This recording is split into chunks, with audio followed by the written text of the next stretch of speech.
hamparan savana yang luas membentang tak akan pernah bisa mengecewakan mata yang memandang. Keunikan interaksi antara makhluk hidup dengan alam sekitarnya membawa siklus energi kehidupan, menjadikan savana memiliki tipologi vegetasi yang unik. Di sini, di bawah langit Jawa yang biru membentang, savana menjadi ruang kehidupan dalam ritme musim yang tak pernah berhenti, menjadikan tempat yang penuh dengan warna dan tantangan.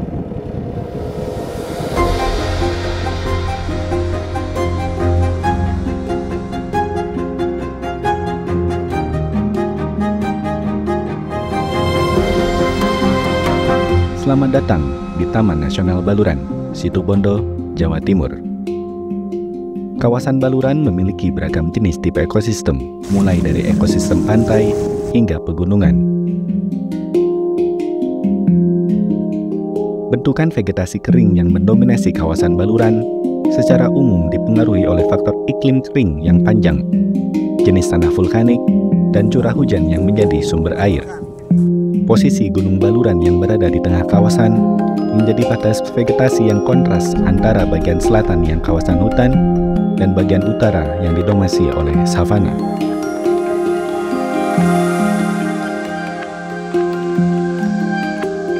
Taman Nasional Baluran merupakan salah satu dari 5 taman nasional tertua di Indonesia yang ditetapkan, yang ditunjuk oleh pemerintah Hindia Belanda tahun 1930. Kemudian oleh pemerintah Indonesia tahun 1980 ditetapkan sebagai Taman Nasional. Taman Nasional Baluran memiliki tujuan untuk perlindungan dan pengawetan sumber daya alam, sumber biodiversitas yang ada di Taman Nasional. 15 tipe ekosistem tadi memiliki kekayaan penghuni yang luar biasa. Satwa liar yang tinggal di situ sangat banyak. Kekayaan floranya juga sangat melimpah. Setidaknya tercatat dari data recording yang kami miliki ada 34 ekor macan tutul, ada 200 banteng yang merupakan flagship spesies, kemudian ada 41 ekor ajak atau anjing liar, ada ratusan rusa, kemudian ada water buffalo, terus kemudian ada beberapa satwa liar yang lain, ada mulai dari lutung dan sebagainya. Ular, burung menjadi surganya burung di Taman Nasional Baluran karena memiliki tipe ekosistem dari gunung sampai underwater ekosistem. Itulah kenapa Taman Nasional Baluran dari zaman Belanda sampai dengan sekarang karena memiliki nilai penting yang harus dilindungi. Kawasan Baluran yang didominasi oleh savana menjadi rawan terbakar saat berada pada musim kering, terutama rumput dan tumbuhan semusim lainnya yang dorman saat kemarau, menjadikannya material yang mudah terbakar saat kemarau. Salah satu upaya yang dilakukan untuk mencegah meluasnya api saat terjadi kebakaran di savana, pihak Taman Nasional Baluran memasukkan Acacia nilotica yang berfungsi sebagai sekat bakar. Jadi di Taman Nasional ada 15 tipe ekosistem, mulai dari darat sampai pegunungan. Tipe ekosistem savana ini mendominasi di Baluran, sekitar 40% Baluran terdiri dari savana. Yaitu sekitar 10.000 hektar. Terus dari 10.000 hektar itu ada terinvasi oleh Acacia nilotica itu 6.400 hektar. Jadi 60% yang terinvasi oleh Acacia nilotica. Pada tahun 1969, Acacia nilotica ditanam di savana Bekol sebagai sekat bakar antara savana dan hutan. Syahdan, ternyata Acacia nilotica memiliki karakter tumbuhan invasif, dan dengan kondisi lingkungan yang mendukung kehidupan Acacia nilotica menjadikannya ancaman untuk hilangnya savana. Acacia mengalahkan tumbuhan lokal dalam kompetisi ruang dan sumber daya. Keberadaannya di savana kemudian merubah ekosistem savana menjadi tegakan Acacia nilotica hingga ribuan hektar. Kondisi ini selain mengancam hilangnya keanekaragaman hayati, juga mengancam hilangnya savana sebagai habitat hidup satwa liar di Taman Nasional Baluran. Secara umum berlaku savana pada umumnya, artinya dia berbentuk padang rumput di suatu daerah dengan tutupan padang rumput dengan pepohonan jarang dan tersebar. Jadi kalau mau ngomong komposisi keseluruhan, ada pohon, ada perdu, liana, itu dalam komposisi jarang dan tersebar. Terus kemudian berasosiasi dengan padang rumput. Atau kadang-kadang di daerah-daerah di mana terdapat hutan, dia seringkali berbentuk transisi antara hutan dan savana begitu, dan padang rumput. Dia berada di daerah yang iklimnya itu tegas perbedaannya antara bulan-bulan hujan dan bulan-bulan kering. Terutama di Baluran, kita punya waktu bulan kering dalam 1 tahun itu, bulan kering bisa sampai 6-7 bulan. Dan kemudian kita punya bulan basah hanya di 4-5 bulan. Tanamnya akasia di daerah Bekol itu untuk dalam rangka pengendalian kebakaran, penanganan kebakaran. Artinya akasia ini ditanam di batas savana sebagai sekat bakar untuk melokalisir api ketika terjadi kebakaran di savana supaya tidak merambat ke hutan. Tujuannya itu. Nah, setelah 69 ditanam, berawal dari situ kemudian akasia ternyata menyebar, dan terus kemudian belakangan juga kita ketahui bahwa buahnya disukai oleh satwa, dan terus kemudian satwa inilah yang kemudian menyebarkan bijinya. Banteng, rusa, kerbau, ya mereka yang terutama menyebarkan bijinya.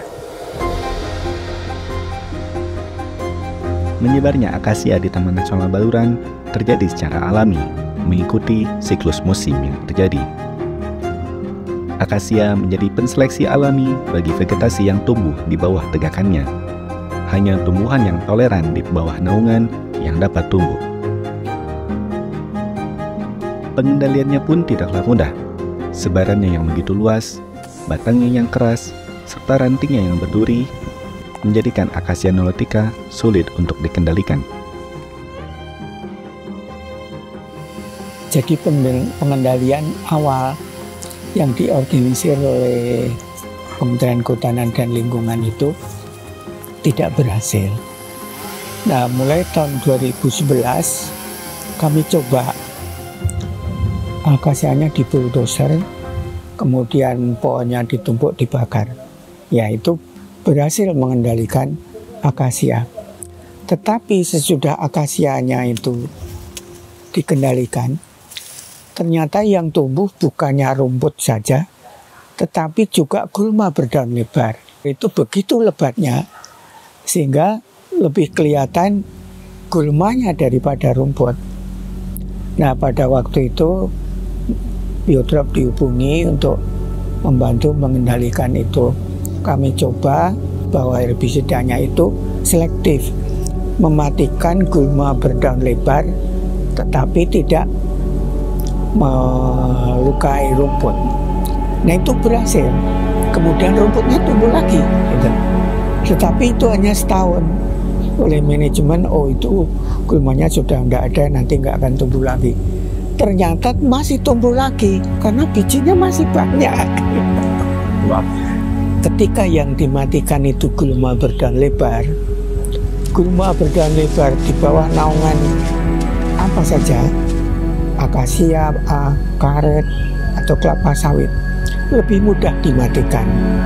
Oleh karena itu, Biotop menyarankan mematikan gulma yang berdaun lebar dulu di bawah akasia, dan rumputnya tidak terlukai, jadi dia masih tumbuh bagus. Tahun 85 kira-kira baru disadari bahwa akasia ternyata menimbulkan masalah. Dampak merugikan mulai muncul. Artinya dari 69 ditanam savana Bekol di bagian tepi, tahun 85 itu mulai menyebar dan memadati savana Bekol. Dan kemudian di 85 itu kemudian kita juga mulai upaya penanganan. Dari dimulai dipotong saja, ternyata tumbuh lagi, dioles dengan air aki, dioles dengan oli dan seterusnya. Kita coba lakukan juga upaya mekanis dengan doser, dengan beko, dengan katrol, sampai kemudian cara kimia pun kita pakai dengan herbisida.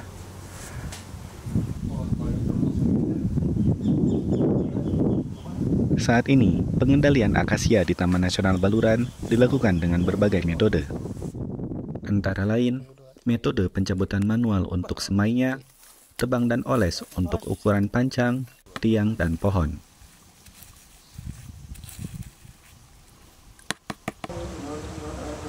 Kaitan dengan keterlibatan masyarakat secara garis besar ada dua. Pertama sebagai pekerja ini dalam anggaran DIPA kami ya, untuk pengendalian Acacia nilotica ini mungkin 60% itu tenaga kerja dari masyarakat. Terus kemudian yang model kedua adalah kerjasama PKS dengan kelompok masyarakat. Masyarakat sebagai tenaga kerja dan masyarakat sebagai mitra yang dia terlibat dalam langsung eradikasi.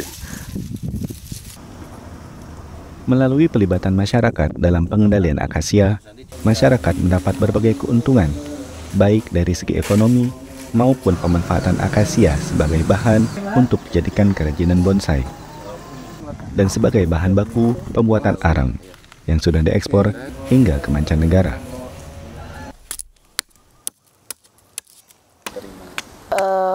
Banyak manfaat yang diterima oleh Pokmas gitu.